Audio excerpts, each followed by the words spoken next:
You've seen Japan's famous trains on social media. You've done your research. You think you're ready for Okinawa. But Okinawa is different. Okinawa has no subway. None. If a typhoon makes a direct hit, flights get canceled. You could be stranded on the island for several extra days. And that beach resort you booked? You might not be able to swim. This is the reality. Almost every first-time visitor makes the same mistakes. Here are 5 of them.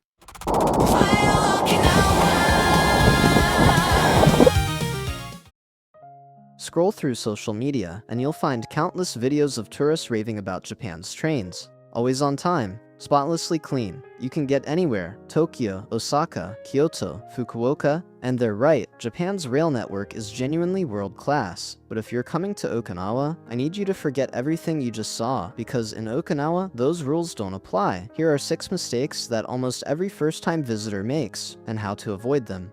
Mistake 1. No rental car. Okinawa has no subway, no underground, none. That incredible rail network you saw on social media, it doesn't exist here. What does exist is the Yui Rail, a single monorail line running through central Naha. That's it. So what about buses? Okinawa's buses do not run on time. Every local knows this. The reason is traffic. Okinawa is a car-heavy island, and rush hour congestion in Naha can be brutal. Buses are also infrequent. Long-distance trips require transfers. Miss your connection, and you could be waiting a very long time. This is not the Tokyo Yamanote line. The solution is simple: rent a car. If you want to actually explore Okinawa, a rental car is essentially non-negotiable. Here's a tip to avoid the worst of the traffic. Spend the first half of your trip based in Ana Village or another resort area, then move south to Naha for the second half. By that point, you can return the car, save some money, and get around Naha on the monorail and on foot.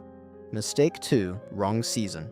It's a tropical island. It must be sunny all year round. Think again. May through June is rainy season. The humidity here is something else. Imagine walking through a bathroom right after someone took a long hot shower. That's what stepping outside feels like. On sunny days, the UV rays are intense. Air conditioning isn't optional, it's survival. Then comes July through September, peak summer, and typhoon season. I'll be honest with you about typhoons. There's no way to predict them. They might hit, they might not. It's luck. What I can tell you is this: if a typhoon makes a direct hit, flights get canceled. You could be stranded on the island for several extra days. Keep an eye on the weather forecast throughout your stay. And there's one more thing to check before you book your accommodation. Does it have a backup generator? When a typhoon makes a direct hit, power outages can happen. If you're staying in a bungalow or a private villa rental, losing power means losing your air conditioning. The room goes dark, the heat closes in. Outside, the rain is hammering and the wind is howling. Trust me, spending a typhoon night in August without air conditioning is genuinely rough. Large, well-equipped hotels, on the other hand, are more likely to have emergency power systems. Even when the storm is raging outside, they can often maintain a basic level of comfort for their guests. But here's something important to understand. Even hotels with backup generators have limits. Emergency power is not unlimited. It's not business as usual. For example, Halekulani Okinawa, one of the luxury resorts in Ana Village, states the following on their official website.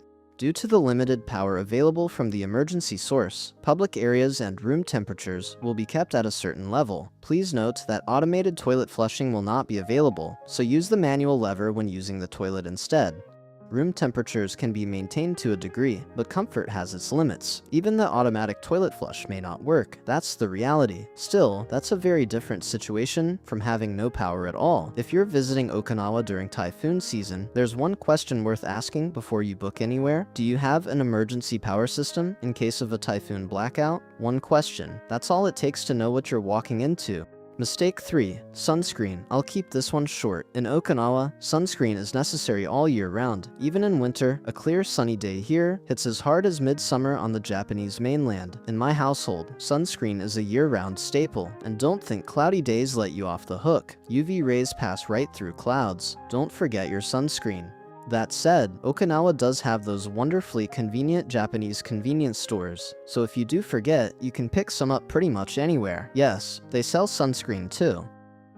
Mistake 4. Okinawa is not mainland Japan. Japan stretches a long way from north to south. Hokkaido and Okinawa are almost nothing alike. The climate, the culture, the food, the whole pace of life. Okinawa feels closer to Southeast Asia than it does to Tokyo. The air, the plants, the way time moves just a little slower. The food is a perfect example. If you've already eaten your fill of traditional Japanese cuisine on the mainland, come to Okinawa ready to try something completely different. Goya champuru, bitter melon stir-fry, salmon champuru, stir-fried noodles, rafute, melt in your mouth braised pork belly, shimarakyo, pickled island scallions, washed down with an Orion beer, or a glass of awamori. This is Okinawan food culture. It's not mainland Japanese food, it's its own thing entirely. Come looking for Tokyo, and you'll miss the real Okinawa.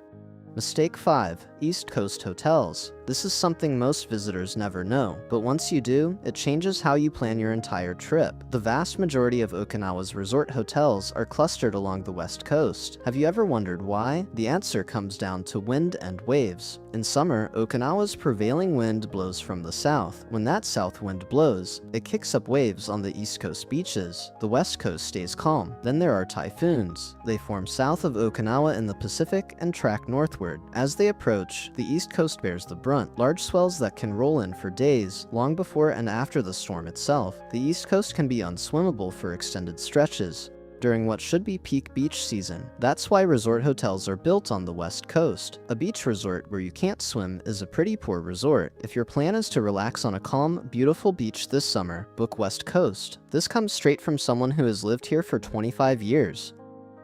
Let's bring it all together. Rent a car. It's not optional. Know your seasons. Rainy season runs from May through June. Typhoon season is July through September. If you're visiting during that window, ask your hotel one question before you book. Do you have a backup generator? Wear sunscreen every single day, rain or shine. Okinawa is part of Japan, but it has its own culture, its own food, its own rhythm. Eat the local food, you won't regret it. And if a beautiful, calm beach is what you're after this summer, book on the West Coast. Get these right, and your Okinawa trip is going to be something truly special.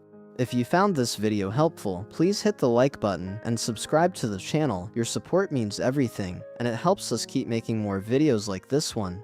Now, I told you to rent a car, but hold on, renting a car in Japan as a foreigner isn't as simple as just showing up at the counter. There are things you need to prepare before you even board the plane, and a surprising number of visitors find this out the hard way, standing at the rental desk, unable to get the keys. In the next video, I'll walk you through everything a foreigner needs to rent a car in Okinawa, step by step, including what's different depending on where you're from. Before you book your trip, watch that video first. We'll see you there.